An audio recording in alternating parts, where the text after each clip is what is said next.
Olá!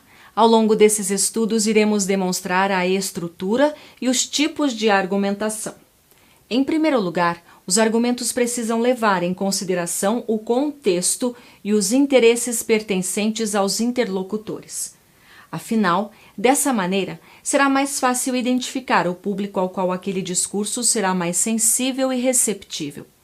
Esses fatores também devem ser relacionados com a tese, tendo em vista que a aceitação dos argumentos acarretará na aceitação da mesma. O momento de estruturação e de elaboração da argumentação é uma etapa que deve ser feita com cautela. Caso contrário, o discurso não atingirá o público ou o indivíduo a que se dirige, ou seja, não atingirá o seu fim.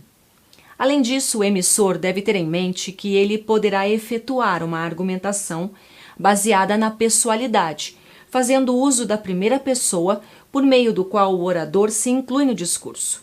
Ou então, também, pode realizar um discurso mais impessoal e objetivo, ao fazer uso da terceira pessoa.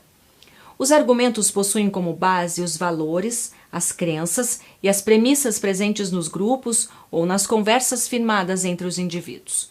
Por isso, as diferenças, as semelhanças e as desigualdades existentes entre eles devem ser consideradas. Mas saiba que não existe uma fórmula mágica ou um segredo milenar na elaboração de bons argumentos. Afinal, para isso, é preciso conhecimento adequado sobre o tema, sobre o público ou sobre o indivíduo para quem os argumentos estão sendo direcionados. A força do argumento se relaciona com a consistência interna e o grau de aceitação dos fundamentos em que se apoiam. Logo, quanto mais consistente for a construção da argumentação, mais capacidade a mesma terá de defender a tese. Podemos entender que a construção de um bom discurso, seja esse escrito ou oral, depende das boas escolhas e do uso adequado das estratégias pertencentes à argumentação, uma vez que essas poderão proporcionar ideias válidas que gerem o convencimento do interlocutor. Assim, os tipos de argumentos devem ser entendidos como um meio através do qual serão apresentados os pontos de defesa pertencentes à tese. A escolha acerca de qual tipo de argumentação será utilizada é fundamental na consolidação do discurso, do texto e dos próprios argumentos. Pois mesmo que as melhores ideias, opiniões e pontos de vista sejam apresentados, se esses não estiverem bem organizados, não terão sentido e, consequentemente, não estaremos diante de uma boa argumentação.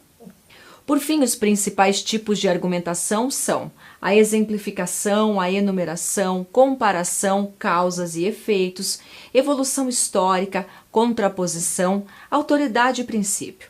E você vai conhecer em detalhes cada um deles no seu material didático. Então, eu sugiro que você se aprofunde no tema, tenha excelentes estudos e a gente se vê em breve. Até lá! Tchau!